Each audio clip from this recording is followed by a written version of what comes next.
Hello everyone, welcome back to the channel. আমাদের cracker series চলছে WBP এবং কেপিকে specially target করে। আমরা ফার্স্ট ক্লাস করেছি, আজকে সেকেন্ড ক্লাস স্টার্ট হবে। দেখো 16 থেকে 16-এ কি বলা আছে, বলেছে একটি ঘড়ি 60 টাকায় বিক্রি করলে 15% ক্ষতি হয়, কত টাকায় ঘড়িটি বিক্রি করলে 2% লাভ হবে। আচ্ছা, 15% যদি ক্ষতি হয় তাহলে কত টাকায় বিক্রি করা হচ্ছে, মানে শতাংশের নিরিখে যদি দেখি তাহলে 85%-এ ঘড়িটা বিক্রি করা হচ্ছে। আর 85%-এ বিক্রি করলে কত টাকার ক্ষতি হচ্ছে, 60 টাকা। তাহলে 85%-এর ভ্যালুই তো তোমার 60 টাকা দেওয়া আছে, বুঝতে পারছো? যদি আমাদের স্ট্যান্ডার্ড সিপি যদি আমরা 100% নিয়ে চলি তাহলে 15% এখান থেকে লস হয়ে যাচ্ছে। 15% লস হওয়া মানে এসপি কত, 85%-এ বিক্রি হচ্ছে, this is the selling price বা বিক্রয় মূল্য। 85%-এ বিক্রি করলে কি হচ্ছে, 60 টাকার লস। বলেছে কত টাকায় ঘড়িটি বিক্রয় করব যাতে করে 2%-এর লাভ হয়। 2%-এর লাভ হতে গেলে কি হতে হবে, 100 টাকার জিনিস কত টাকায় বিক্রি করতে হবে, 102%-এ বিক্রি করতে হবে। আমি স্টেপ জাম্প করতে চাইছি, দেখো তো 85%-এর ভ্যালু 60, তাহলে 102%-এর ভ্যালু কত, 102%-এর ভ্যালু হবে 60 ডিভাইডেড বাই 85 ইন্টু কত, 102। ঠিক আছে, কিরকম ভাবে এলো? নর্মালি আমি একটাই স্টেপ জাম্প করেছি, আর কিছু না। 85%-এর ভ্যালু 60, 1%-এর ভ্যালু তাহলে কত টাকা হবে, 60/85 এত টাকা। 102%-এর জন্য কত আসবে, 60/85 ইন্টু 102। এটা আমি কাটবো এখন, দেখো 17 দিয়ে কাটে, 5 17 85, 17 দিয়ে কাটলে 6 17 102, 5 দিয়ে 60-কে কাটলে 5 12 60, 6 12 72, 72 rupees. That is option B will be the correct answer. 72 টাকায় বিক্রি করলে 2%-এর লাভ হবে। ঠিক আছে, যদি সিপি বার করতে বলতো স্যার তাহলে 100%-এর ভ্যালু বার করতাম, বেরিয়ে চলে আসতো। ঠিক আছে, নেক্সট দেখো 17 নম্বর। বলেছে যদি 8টি ফল 6 টাকায় কিনে 6টি ফল 8 টাকায় বিক্রি করা হয় তবে লাভের হার কত শতাংশ।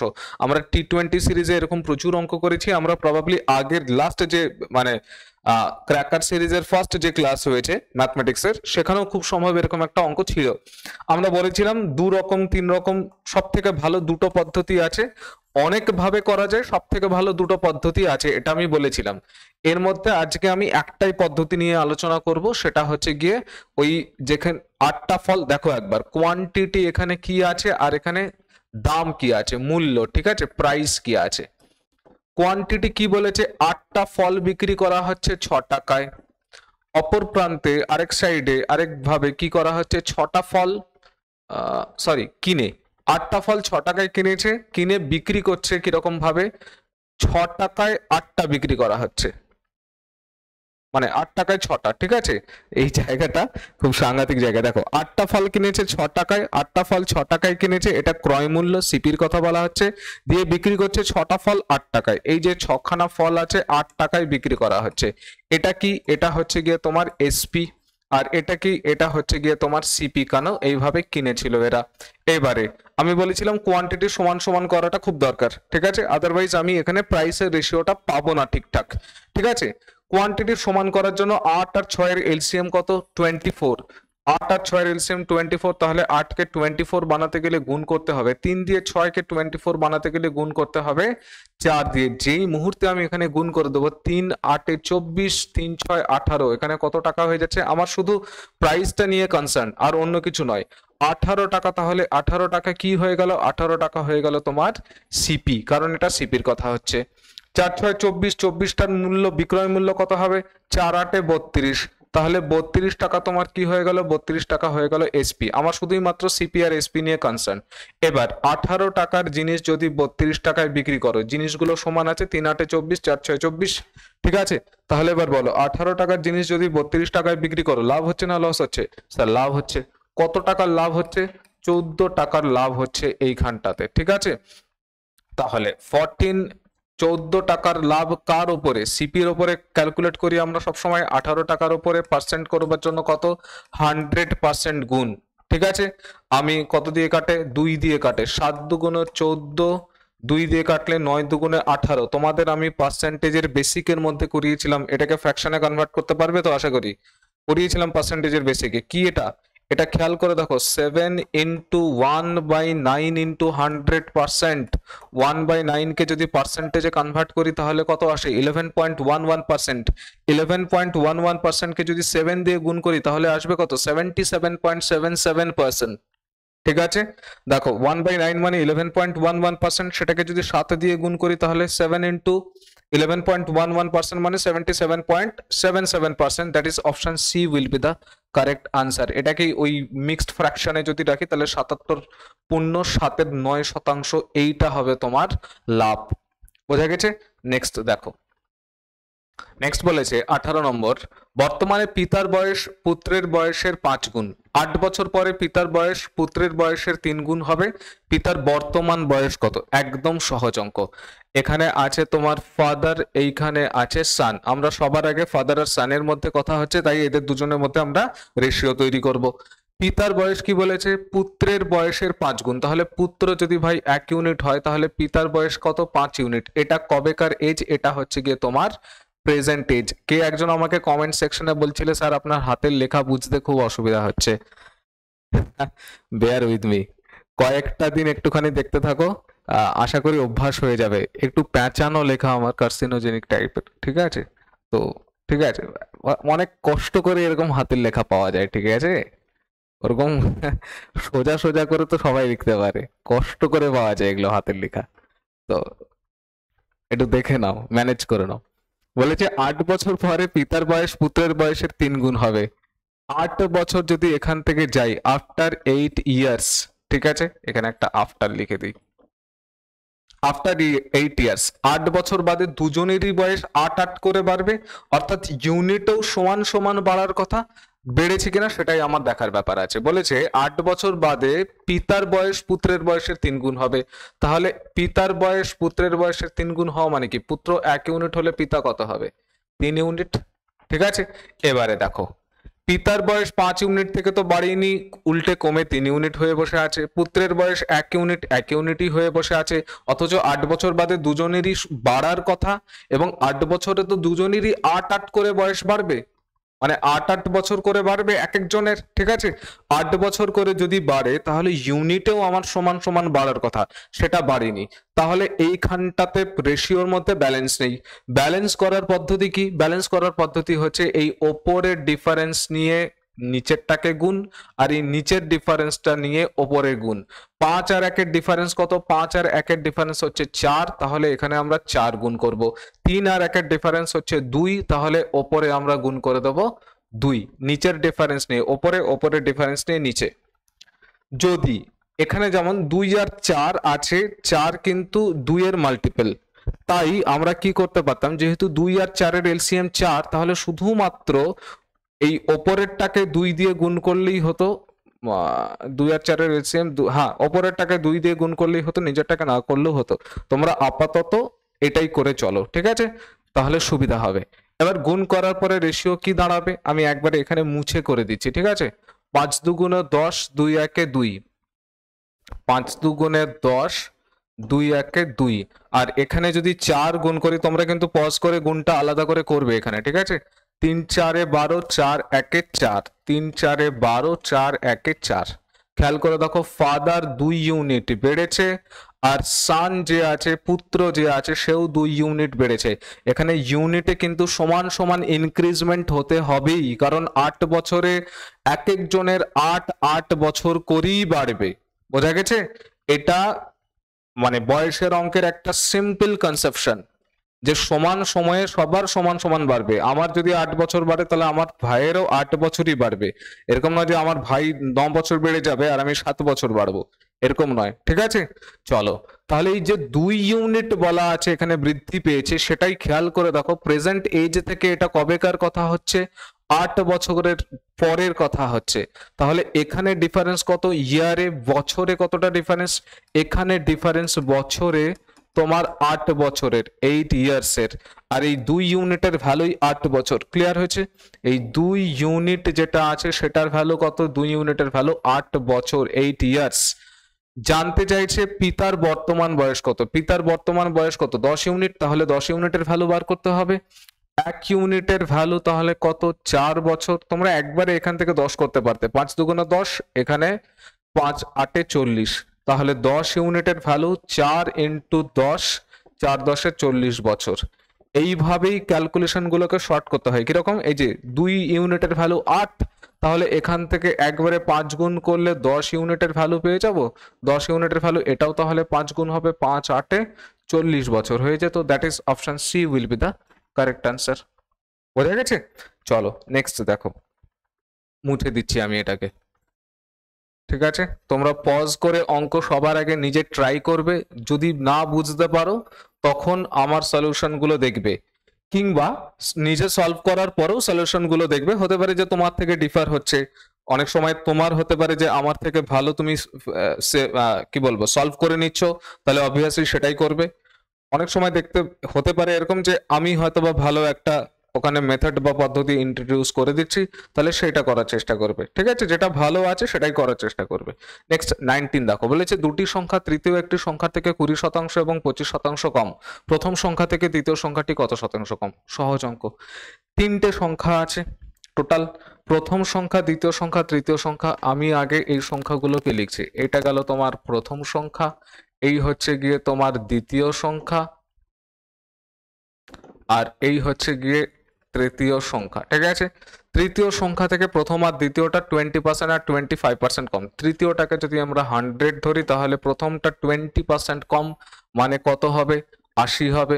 আর দ্বিতীয়টা বলেছে 25% কম, তাহলে হবে কত? 75 হবে, 25% কম হলে। এবারে বলেছে প্রথম সংখ্যা থেকে দ্বিতীয় সংখ্যাটি কত শতাংশ কম? প্রথমটা থেকে দ্বিতীয়টা কত শতাংশ কম? তুমি আগে আমায় এটা বলো যে প্রথমটা থেকে দ্বিতীয়টা কত কম।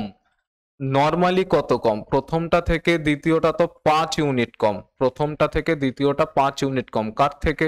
প্রথমটা থেকে। প্রথমটা কত? 80। তাহলে তুলনা প্রথমটার সাথে তলায় যাবে প্রথমটা। পার্সেন্ট করবার জন্য 100% গুণ 5/80 যদি কাটাকুটি করি তাহলে 1/16 আসবে। 100কে 16 দিয়ে ভাগ করলে 6.25% হবে তোমার answer. That is option D. Sir কেমন ভাবে 6.25? পার্সেন্টেজের একদম বেসিকে আমি করিয়েছি। পার্সেন্টেজের চ্যাপ্টারটা মোস্ট ইম্পর্টেন্ট চ্যাপ্টার, আমি বলেছিলাম অ্যারিথমেটিকের জন্য সব করিয়েই এসছি এখানে। ঠিক আছে, এমনি এমনি আসিনি। চলো নেক্সট দেখো, 20 বলেছে একজন সাঁতারুর স্থির জলে গতি 9 কিলোমিটার/আওয়ার হয়, তাহলে তার স্রোতের অনুকূলে গতি নির্ণয় করুন যখন নদীর বহমান গতি 6 কিলোমিটার/আওয়ার। 9 কিলোমিটার/আওয়ার এখানে, 6 কিলোমিটার স্রোতের গতি, তাহলে 15 কিলোমিটার/আওয়ার হবে answer. That is option A. কেন? সাঁতারু যদি নদীতে নামে তাহলে হয় স্রোত তাকে ঠেলবে, না হলে স্রোত তাকে বাধা দেবে। এবার যেহেতু স্রোতের দিকেই ও যাচ্ছে, স্রোতের অনুকূলে বলেছে, তাহলে স্রোত তাকে সাহায্য করবে। নিজেরই স্পিড ওর 9 কিলোমিটার/আওয়ার, প্লাস স্রোত ওকে ঠেলবে 6 কিলোমিটার/আওয়ার গতিতে, তাহলে এর স্পিড কত হবে? 15 কিলোমিটার/আওয়ার। ঠিক আছে, নেক্সট দেখো 21 বলেছে এক ব্যক্তি মূলধনের 1/3 বার্ষিক 7% হারে, 1/4 বার্ষিক 8% হারে এবং বাকি অংশ বার্ষিক 10% হারে বিনিয়োগ করলেন। যদি তার বার্ষিক আয় 561 এত টাকা হয়, 561 টাকা হয়, তাহলে তার মূলধন কত টাকা ছিল? আচ্ছা, মূলধন কত পার্সেন্ট হয়? মূলধন সবসময় হয় 100%। সবটা মিলিয়ে কিছু 7%-এ রেখেছে, কিছু 8%-এ রেখেছে, কিছু 10% রেখেছে, এই সবটা মিলিয়ে কত পাচ্ছে? 561 টাকা। এইবারে আমি আগে দেখে নিই যে কোন সাইড থেকে কত পার্সেন্টের পাচ্ছে ইন্টারেস্ট এবং ওভারঅল কত ইন্টারেস্ট পাচ্ছে। মোট কত অংশ আমি সেটাই জানি না, মোট কত অংশ সেটা আমি জানি না, বাট মোট যতটা অংশ হবে তার 1/3 অংশ আমাকে বার করতে হবে, কারণ সেটা 7% হারে টাকাটা খেটেছে, রাখা হয়েছে। ঠিক আছে, মোট যেটা আছে তারই আবার আমাকে 1/4 অংশ বার করতে হবে, যেটা কিনা 8% হারে রাখা হয়েছে। বাকিটা বলেছে 10% হারে। এই ওভারঅল মিলিয়ে 561 টাকা পেয়েছে। ওভারঅল কত পার্সেন্ট পেয়েছে আগে আমাকে সেটা দেখতে হবে, সেটার ভ্যালুই দেওয়া আছে 561 এত টাকা। আচ্ছা, যেহেতু মোটের 1/3 অংশ, মোটের 1/4 অংশ আমাকে বার করতে হবে, তাই মোট টাকাটাকে 3 আর 4-এর এলসিএম 12 ধরে নিচ্ছি। বোঝা গেছে কেন? কারণ 1/3 আমাকে বার করতে হবে, 3 ধরলে এখানে ফাঁসবো 1/4টাতে, 4 ধরলে 1/3-এর ক্যালকুলেশনে ফাঁসবো। আমাকে ইন্টিজার আমি করতে চাইছি, পূর্ণ সংখ্যা আমি ক্যালকুলেট করতে চাইছি। তাহলে 1/3 যদি করি 12 ইউনিটের কত হবে? 4 ইউনিট, 4 অংশ। 12-র 1/4 করলে এখানে কত? 3 অংশ। তাহলে 4 3 7 চলে গেল, 12-র মধ্যে এখানে থাকলো কত পড়ে? 5। এবারে খেয়াল করে দেখো, এই 4 ইউনিট টাকা রাখা হয়েছে 7% রেট অফ ইন্টারেস্টে, তাহলে 4 ইউনিটের জন্য 4 7 28, টোটাল 28% পাবে। বোঝা গেছে? 3 এর জন্য 3 ইন্টু 8 টোটাল 24% ইন্টারেস্ট পাবে। আর এই 5 এর জন্য 5 10 50 টোটাল 50% ইন্টারেস্ট পাবে। সবটা মিলিয়ে 50 2 70 70 74 74 8 82 82 প্লাস 2 102 ইউনিট টোটাল পাচ্ছে। সবটা মিলিয়ে কত পাচ্ছে? 102% পাচ্ছে। সেটা যদি ডিস্ট্রিবিউট হয় 4 3 7 7 5 12 মধ্যে, তাহলে গড়ে অন অ্যান অ্যাভারেজ সবটা মিলিয়ে এত শতাংশই পেয়েছে। সবটা মিলিয়ে হিসাব করতে যাচ্ছি আমরা কিন্তু পার্সেন্টেজে, ঠিক আছে? 50%, 24%, 28% সবজন কতজন আছে এখানে? 4 3 7 5 12 অংশ আছে। সবটা মিলিয়ে এত শতাংশ পেয়েছে ইন্টারেস্ট। আর এই এত শতাংশের ভ্যালুই তো দেওয়া আছে 561 এত টাকা। কি জানতে চাইছে? মূলধন। মূলধন কত হবে? 100%। তাহলে খেয়াল করে দেখো, আমি যদি 1% এর ভ্যালু বার করতে চাই তাহলে 561 ডিভাইডেড বাই এইটা আসবে। তাহলে 102 তো নিচে থেকেই যাবে, 12 চলে যাবে ওপরে। আর 100% এর যেই ভ্যালু বার করতে চাইবো অমনি একটা 100 এখানে গুণ হয়ে যাবে, ঠিক আছে? আচ্ছা, সবার আগে এইটাকে আমি কেটে দিই। 2 51 দুগুণে 102, 2 6 দুগুণে 12। 51 দিয়ে যদি 561 কে যদি কেটে দিই তাহলে 51 একে 51 প্লাস ওখানে 5 এখানে 11 আসবে। 6 11 66, 66 ইন্টু 100 মানে 6600, 6600 টাকা ছিল তার মূলধন। বোঝা গেছে? এই অঙ্কটা খুব ভালো অঙ্ক ছিল, প্রিভিয়াস ইয়ারের অঙ্কই ছিল প্রবাবলি। এটা খুব ভালো অঙ্ক ছিল। এটা এটা বুঝতে পেরেছো? এটা বাকিটা কিন্তু বাকিটা থাকছে 5 ইউনিট। যদি না বুঝতে পারো, এরকম প্রচুর অঙ্ক করেছি আমরা আগে, পজ করে রিওয়াইন্ড করে আবার দেখবে, ঠিক আছে? নেক্সট দেখো, 22 বলেছে একটি নির্দিষ্ট প্রকার পিতল কপার, জিঙ্ক, সীসা এবং টিন দিয়ে তৈরি। কপার এবং জিঙ্কের অনুপাত যেটা দেওয়া আছে সেটা হচ্ছে গিয়ে তোমার 1:2। জিঙ্ক এবং সীসার অনুপাত দেওয়া আছে 3:5 এবং সীসা এবং টিনের অনুপাত দেওয়া আছে 7:8। সীসা মানে লেড, ঠিক আছে?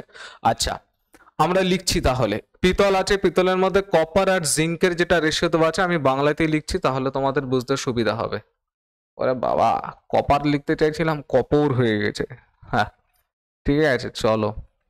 কপার আছে, কপার ইস টু জিঙ্কের যেটা রেশিও দেওয়া আছে সেটা দেওয়া আছে কত? সেটা দেওয়া আছে 1:2 এর রেশিও দেওয়া আছে। জিঙ্ক ইস টু সীসা যেটা দেওয়া আছে, সীসা যেটা দেওয়া আছে, জিঙ্ক ইস টু সীসা, সেটা দেওয়া আছে তোমার 3:5। এই যে 3:5 এর রেশিও দেওয়া আছে। আর সীসা ইস টু টিনের যেটা রেশিও দেওয়া আছে, টিন, চলো এটাকে সবুজ কালি দিয়ে লিখি তাহলে বুঝতে সুবিধা হবে। টিনের যেটা রেশিও দেওয়া আছে সেইটা রেশিও তোমার দেওয়া আছে কত? সীসা ইস টু টিনের রেশিও দেওয়া আছে 7:8 এর, ঠিক আছে? এবারে বলেছে এরূপ 213 কেজি পেতলে প্রত্যেক প্রকারের পরিমাপ কত? তোমরা জানো, সিম্পলি একটা ব্যালেন্সের অঙ্ক দিয়েছে রেশিওর, ঠিক আছে? তাহলে আমরা এটাকে এখন কপার, জিঙ্ক, সীসা আর টিনের যদি আমাকে পরিমাণ বার করতে হয় রেশিওতে, তাহলে তোমরা জানো পদ্ধতি কিরকম করে করতে হয়। আগে আমাকে এই জায়গাগুলোকে ফিল করতে হবে। 2 এর প্রতিবেশী 2, তার প্রতিবেশী 2 হবে। এখানে 5 আছে, 5 এর প্রতিবেশী আবার 5 হবে। 3 এর আগে 3 এর প্রতিবেশী 3 হবে। এখানে আছে তোমার 7, 7 এর প্রতিবেশী 7 হবে। আর এখানে 7 এর প্রতিবেশী 7 হবে। এবার আমাকে সবগুলোকে গুণ করতে হয়। 3 7 21, 3 2 6, 6 7 42, 5 2 10, 7 10 70, আর 5 8 40, 40 2 80। এই টোটাল কত ইউনিট আছে আমাকে এখানে দেখতে হবে। এই টোটাল ইউনিটের ভ্যালু 213 কেজি। আমার তো মনে হচ্ছে এটাই বেরোবে 213। 80 70 150, 150 170 171, 2 73, আর 4 7 4 11, হ্যাঁ 213। এই টোটাল 213 ইউনিট বেরিয়েছে এখানে রেশিওতে। আর এই 213 ইউনিটের ভ্যালুই 213 কেজি দেওয়া আছে। তাহলে 1 ইউনিটের ভ্যালু 1 কেজি। তাহলে জানতে চেয়েছে যে প্রত্যেক প্রকারের পরিমাপ কত আছে। তাহলে 21 KG, 42 KG, 70 KG, 80 KG. That is option A will be the correct answer. 21 42 70 আর 80। ঠিক আছে। নেক্সট 23 বলেছে দুটি গোলকের ব্যাসার্ধ যথাক্রমে 5 সেন্টিমিটার এবং 30 সেন্টিমিটার, গোলক দুটির বক্রতলের ক্ষেত্রফলের অনুপাত কত? আচ্ছা, বক্রতলের ক্ষেত্রফল কি হয়? 4 পাই আর স্কোয়ার। আমি যখন ওই যে একটা স্মল আর এর ভ্যালু দেওয়া আছে কত, আমি এই পাশে লিখছি, হ্যাঁ, একটা স্মল আর এর যেটা ভ্যালু দেওয়া আছে সেটা 5 সেন্টিমিটার দেওয়া আছে, এটা R1 বলছি, আর R2 এর যেটা ভ্যালু দেওয়া আছে সেটা দেওয়া আছে 30 সেন্টিমিটার। ঠিক আছে, দেখা যাচ্ছে এটা, হ্যাঁ। চলো, এবারে বলেছে বক্রতলের ক্ষেত্রফল, তাহলে এইটার বক্রতলের ক্ষেত্রফল কত হবে? 4 পাই R1 এর স্কোয়ার, আর এইটার রেশিও করবো, এটা 4 পাই R2 এর স্কোয়ার। ঠিক আছে, R1 এর তো ভ্যালু 5, 4 পাই 4 পাই আলটিমেটলি কেটেই চলে যাবে, তাহলে 5 এর স্কোয়ার মানে 5 ইন্টু 5, আর এখানে 30 ইন্টু 30, রেশিও যদি করি 5 6 30, 5 6 30, বুঝতে পারছো? 5 6 30, 5 6 30 মানে 1:36 এর রেশিও হবে, 1:36। অপশন এ তে 36:1 আছে, ডি তে আছে।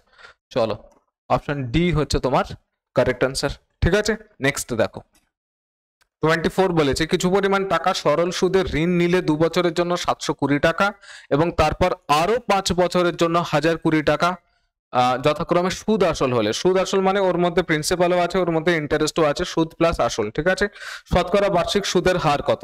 খুব সহজ অঙ্ক। বলেছে পি টাকা রাখা হয়েছে, পি টাকা 2 বছর বাদে কত টাকা হয়েছে? 720 টাকা। এর মধ্যে কি আছে?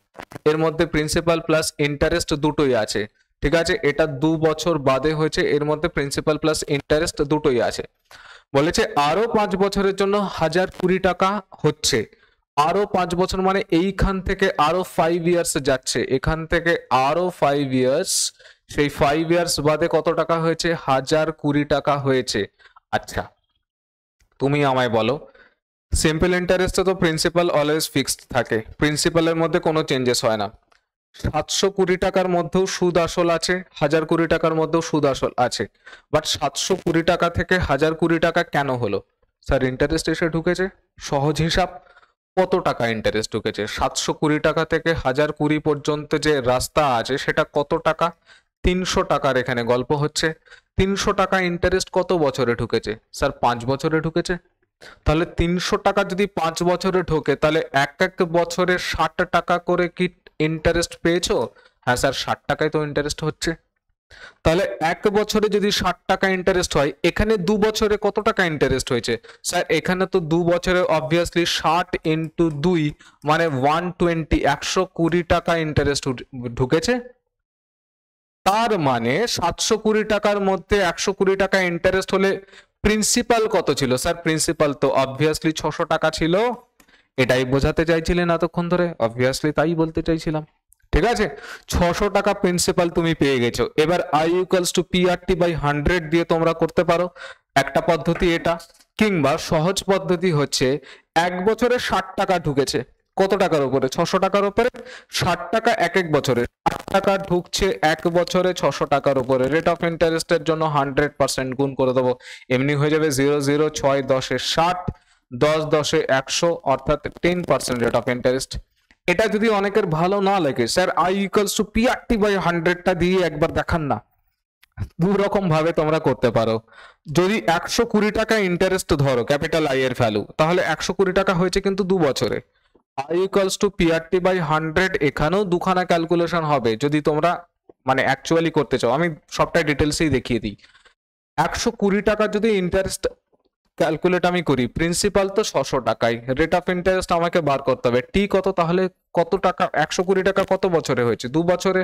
রেট 100 ডিভাইডেড বাই, ঠিক আছে, এবার কাটাকুটি করো, 0 0 0 0, 6 দিয়ে 120 কে কাটলে 6 দুগুণে 12 20, 2 দিয়ে 20 কে কাটলে 10, অর্থাৎ আর এর ভ্যালু 10, রেট পার্সেন্টের ভ্যালু 10%। এটা একটা ক্যালকুলেশন হলো। ঠিক আছে, আরো ক্যালকুলেশন আছে নাকি স্যার? আরো অন্যভাবেও বার করতে পারো, ক্যালকুলেশন মানে অন্যভাবেও বার করতে পারো। কি? যদি 300 টাকা ক্যাপিটাল I ধরো, তাহলে 300 টাকা যদি আমি ক্যাপিটাল I ধরি, I equals to PRT/100, P কত? 600 টাকা, রেট অফ ইন্টারেস্ট আমাকে বার করতে হবে। 300 টাকা কত বছরে হয়েছে? 5 বছরে, তাহলে 5 ডিভাইডেড বাই 100, এখানে ক্যালকুলেট করো, এখানেও আর পার্সেন্টের ভ্যালু তুমি পাবে 10%। ঠিক আছে, that is option A will be the correct answer. ঠিক, চলো নেক্সট 25 বলেছে যদি কোনো ধনাত্মক সংখ্যার 40% এর 30% সেই সংখ্যাটির a পার্সেন্টের 20% মানের সমান হবে, তবে এর মান কত হবে? একদম সহজ অঙ্ক, ঠিক আছে, কিছু নাই অঙ্কটাতে, কোনো দম নাই, জাস্ট ওই ল্যাঙ্গুয়েজ দেখে মনে হচ্ছে যে বিরাট কিছু আছে, কিছুই না। বলেছে কোনো ধনাত্মক সংখ্যা, সংখ্যাটা তুমি জানো না? স্যার সংখ্যা তো জানি না। সংখ্যা যদি না জেনে থাকে তাহলে কি ধরার ব্যাপার আছে? Sir variable. বলেছিলাম আমি এক্স নয়, কিন্তু এক্স একখানা ভ্যারিয়েবল, তুমি যা খুশি তাই ভ্যারিয়েবল ধরতে পারো, ঠিক আছে। আমি এক্সই ধরছি স্যার, এক্সই ধরলেন, ধরি কি আর করা যাবে। এক্স এর বলেছে 40% এর মানে গুণ, এক্স এর 40% এর 30% ওই সংখ্যাটার এ পার্সেন্টের 20% সমান, ওই সংখ্যাটা কি? এক্স, এক্স এর এ পার্সেন্টের 20% সমান, এটা বলে দিয়েছে, সমান বলেছে তাই সমান করেছি। জানতে চাইছে এর ভ্যালু কত। সবার আগে তো পার্সেন্ট পার্সেন্ট পার্সেন্ট গুলো উড়বে, এই পার্সেন্ট এই পার্সেন্টের সাথে এই পার্সেন্ট আর এই পার্সেন্ট উড়ে গেল, তাহলে থাকবে কি x into 40 into 30 equals to x. ও এক্সটাও তো কেটেই চলে যায়, একবারে এক্সও উড়িয়ে দিচ্ছি আমি, ঠিক আছে। এক্স যাচ্ছে, তাহলে 40 ইন্টু 30 পরে থাকলে ইকুয়ালস টু কি এ ইন্টু কত 20, 20 দিয়ে 40-কে কাটলে 20 দুগুণ 40, তাহলে এর ভ্যালু 30 দুগুণে 60। কি ছিল অঙ্কটাতে? কিছুই তো ছিল না স্যার। সি নম্বর দেখো, এটাও প্রিভিয়াস ইয়ারের অঙ্ক কিন্তু, ঠিক আছে। নেক্সট দেখো 26 কি বলেছে, পরপর 5টি বিজোড় সংখ্যার গড় 15 হলে ছোট সংখ্যাটি কত? 11। স্যার কিভাবে? একদম সহজ, বিজোড় সংখ্যা আছে, বিজোড় সংখ্যাগুলো কিরকম ভাবে হবে? 1 3 5 7 এরকম, আমরা আগেও করেছি এখানে। পরপর 5টি বিজোড় সংখ্যা আছে, কি আছে আমি জানি না, এই 1টা 2টো 3টে 4টে 5টা। আমি বলেছিলাম টোটাল নাম্বার যতগুলো সংখ্যা আছে সেটা যদি মানে সেটার কাউন্টেশনটা যদি অড নাম্বার হয়ে যায়, তাহলে যেটা গড় হচ্ছে সেটাই মিড ভ্যালু হয়ে যাবে বা মিডিয়ান হয়ে যাবে, মধ্যমা হয়ে যাবে। তাহলে এটা তো 15 হবে, তাহলে 15-র আগেরটা কত ছিল? 15-র আগেরটা ছিল 13, যেহেতু বিজোড় সংখ্যা। 13-র আগে কত ছিল? 11, ঠিক আছে। 15-র পরে কত আছে? 17 আছে, আর এটা 19 আছে। জানতে যদি চেয়েছে সব থেকে ছোট সংখ্যাটি কত, সব থেকে ছোট সংখ্যা হচ্ছে 11, দ্যাট ইজ অপশন এ। এটাই যদি বিজোড় সংখ্যক সংখ্যা না হয়ে জোড় সংখ্যক সংখ্যা হয়ে যেত, তাহলে 11 13 15 আর 17-র গড় কিন্তু 15 জীবনেও আসতো না, বোঝা গেছে, অন্য কিছু আসতো। নেক্সট দেখো বলেছে দুটি সংখ্যার যোগফল তাদের বিয়োগফলের দ্বিগুণ, সংখ্যা দুটির অনুপাত কত? একদম সহজ অঙ্ক, সংখ্যা দুটো জানি না, এক্স আর ওয়াই ধরে নেব, এদের যোগফল বলেছে বিয়োগফলের দ্বিগুণ, অর্থাৎ এই যোগফলটাই বিয়োগফলের দ্বিগুণ, অর্থাৎ বিয়োগফলকে যদি আমি 2 দিয়ে গুণ করি তবেই তো যোগফলের সাথে সমান হবে, বোঝা গেছে। এক্স প্লাস ওয়াই এর ভ্যালু কত দাঁড়ালো? 2x মাইনাস 2y, 2y যদি ওপারে নিয়ে যাই 3y এর ভ্যালু কত আসবে? x, অর্থাৎ x ইস টু y এর ভ্যালু আসবে 3:1, জানো তোমরা ভালো মতন ভাবে, 3:1, দ্যাট ইজ অপশন সি, ঠিক আছে। নেক্সট দেখো 28-এ বলেছে দুইজন ব্যক্তি একই দিকে যথাক্রমে 3 কিলোমিটার প্রতি ঘন্টা এবং 6 কিলোমিটার প্রতি ঘন্টা বেগে হাঁটছিলেন। একটি ট্রেন পেছন থেকে এসে তাদের যথাক্রমে 9 সেকেন্ড এবং 10 সেকেন্ডে অতিক্রম করে, ট্রেনটির গতিবেগ কত? স্যার ট্রেন কটা আছে? একটাই ট্রেন আছে। লোক কটা আছে?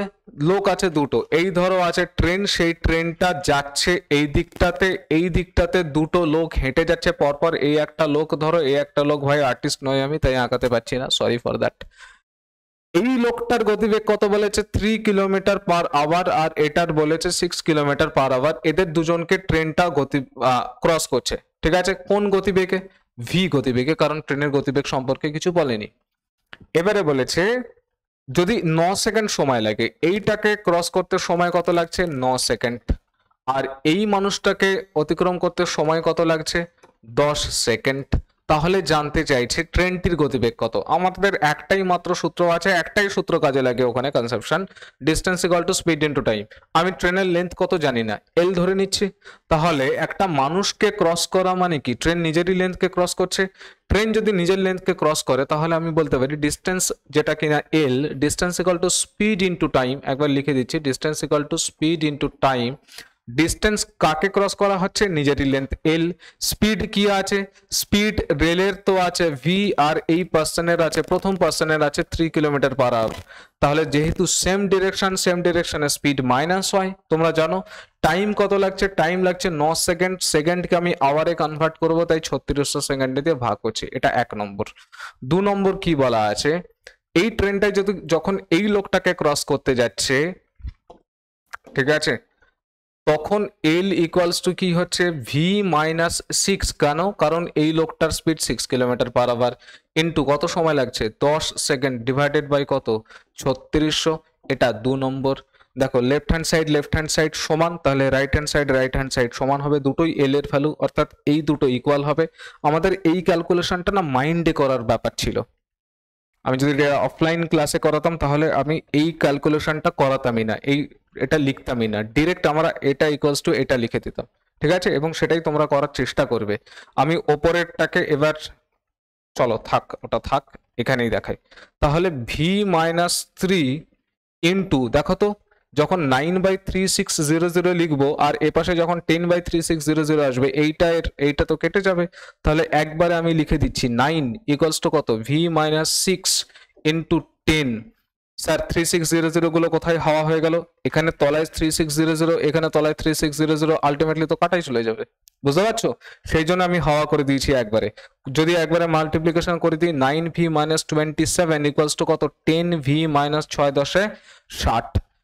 10v থেকে 9v মাইনাস করে দিলে ভি এর ভ্যালু আসবে 60 থেকে 27 মাইনাস করলে 33 কিলোমিটার পার আওয়ার, সরি, ঠিক আছে, 33 কিলোমিটার পার আওয়ার হচ্ছে তোমার ট্রেনের গতিবেগ, ঠিক আছে, that is option A will be the correct answer. Next 29 দেখো, আমি এটাকে মুছে দিই। 29 বলেছে দৈনিক 10 ঘন্টা কাজ করে 12 জন লোক 3 দিনে 20টি খেলনা তৈরি করে, দৈনিক 4 ঘন্টা কাজ করে 24 জন লোক 32টি খেলনা কত দিনে তৈরি করবে। আচ্ছা, এটা সিম্পলি টাইম অ্যান্ড ওয়ার্কের ওই সূত্র দিয়ে অঙ্ক, মনে আছে কি সূত্র, T1 D1 M1 E1 by W1 equals to T2 D2 M2 E2 by W2। হয়তোবা অনেকে নতুন আছো তাই আমি সূত্রটা লিখছি, এত মানে এক্সপ্লেন করে করার চেষ্টা করছি, আদারওয়াইজ এগুলো আমরা অলরেডি আগে যারা তোমরা ক্লাস করছো দীর্ঘদিন ধরে তারা জানো, এগুলো করে এসছো তোমরা, ঠিক আছে। আচ্ছা, বলেছে দৈনিক 10 ঘন্টা কাজ করে, এই যে 10 ঘন্টা লিখলাম আমি, এরকম করে সাজিয়েই লিখতে হবে পরপর, এরকম কোনো মানে নেই। 12 জন লোক কাজ করছে, 3 দিন কাজ করেছে, কতগুলো খেলনা তৈরি করে দিয়েছে, 20 খানা খেলনা তৈরি করে দিয়েছে। বলেছে 4 ঘন্টা কাজ করে 24 জন লোক 32টি খেলনা কত দিনে তৈরি করবে, আমি জানি না, এখানে ডি লিখে দিলাম। এবার কাটাকুটি করব আমি, আর কিছুই না, ঠিক আছে। 12 দুগুণে 24, ঠিক আছে, 2 5 দুগুণে 10, 5 দিয়ে 20 কে কাটলে এখানে 4, আর এখানে কি কাটে, আর এখানে 4 দিয়ে 32 কে কাটলে 8, 4 দিয়ে 8 কে কাটলে এখানে 2, তাহলে ডেজ, নাম্বার অফ ডেজ হচ্ছে এই যে 3 × 2 মানে 6 ডেজ, 6 দিন লাগবে, that is option C will be the correct answer, ঠিক আছে। লাস্ট 30 অঙ্ক আজকের সেশনের, দেখো 30 কি বলেছে। বলেছে একটি মোবাইল সংস্থা ভারতীয় ক্রিকেট দলকে প্রস্তাবে জানালো যে 1 দিবসের খেলায় তারা মোট যত রান করবে রান প্রতি তত টাকা দেওয়া হবে। এই প্রস্তাবে ওই সংস্থাকে নিচের কোন পরিমাণ টাকা খরচ করতে হবে না। দেখো, যত রান করবে তত পরিমাণ টাকা যদি দেয় তাহলে সেটা পারফেক্ট স্কোয়ার হবে এক একজনকে, বুঝতে পারছো, মানে 11 রান করলে 11 টাকা পাবে, এরকম গল্প, যত রান তত এক এক রানের জন্য, বুঝতে পারছো কি, এখানে বলেছে রান প্রতি তত টাকা করে দেওয়া হবে। টোটাল রান করেছে, ধরো কেউ একজন 11 রান করলো, ঠিক আছে, তাহলে তাকে এক এক রানের জন্য 11 করে দেওয়া হবে, তাহলে 11 রানের জন্য 11 × 11 মানে 121 টাকা দেওয়া হবে, বুঝতে পেরেছো কি। কেউ 12 রান করলো, তাহলে এক এক রানের জন্য তাকে 12 টাকা করে দেওয়া হবে, তাহলে টোটাল 12 রানের জন্য 12 × 12 144 এত টাকা পাবে সে। কেউ 5 রান করলো, তাহলে এক এক রানের জন্য 5 টাকা করে পাবে, তাহলে 5 রানের জন্য 5 × 5 25 পাবে। মোদ্দা কথা আমি এটাই বলতে চাইছি, যেটা পরিমাণ টাকা হবে সেটা পারফেক্ট স্কোয়ার হবে। বলেছে ওই সংস্থাকে নিচের কোন পরিমাণ টাকা খরচ করতে হবে না, আমাকে দেখতে হবে যে কোনটা পারফেক্ট স্কোয়ার নয়। এটা একদম সহজ অঙ্ক, জানো তো, 1 সেকেন্ডের অঙ্ক। এটা হবে অপশন ডি আনসার। কেন? কারণ তুমি পারফেক্ট স্কোয়ারের যদি দেখো ভালো মতন করে পড়ে, তাহলে perfect square never ends with 2 3 7 8। Perfect square বা পূর্ণবর্গ সংখ্যা যেটা আছে সেটা 2 3 7 8 দিয়ে কখনো এন্ড হয় না। ইউনিট ডিজিটে 2 3 7 8 থাকবে না, 2 কিংবা 3 কিংবা 7 কিংবা 8। এখানে যেহেতু ইউনিট ডিজিটে 8 আছে, মানে অপশন ডি, এই পরিমাণ টাকা তাকে কখনো খরচ করতে হবে না, বাকি এ বি সি তাকে হতে পারে খরচ করতে। ঠিক আছে, তাহলে এই ছিল আজকে আমাদের ক্লাস 2। ক্লাস 2তে আমরা 30 পর্যন্ত অঙ্ক করে নিয়েছি। নেক্সট আবার ক্লাস 3 ক্লাস 4 এরকম করে চলতে থাকবে। তোমরা মন দিয়ে পড়াশোনা করো, সামনে পরীক্ষা আছে। অনেক ইউটিউবে ঘুরে বেড়াচ্ছে অমুক ডেটে পরীক্ষা হবে, তমুক ডেটে পরীক্ষা হবে, কংক্রিট কোনো খবর আসেনি। যদি খবর আসে ডাব্লিউবিপি বা কেপি রিলেটেড, তাহলে আমি অন্তত আজকে যখন আমি ভিডিও রেকর্ড করছি ততক্ষণ পর্যন্ত কোনো খবর আসেনি। ঠিক আছে, তো খবর এলে আমি তোমাকে আপডেট অবশ্যই দিয়ে দেবো। সবাই সুস্থ থাকো, ভালো থাকো, আর মন দিয়ে পড়াশোনা করো। Thank you for watching the video.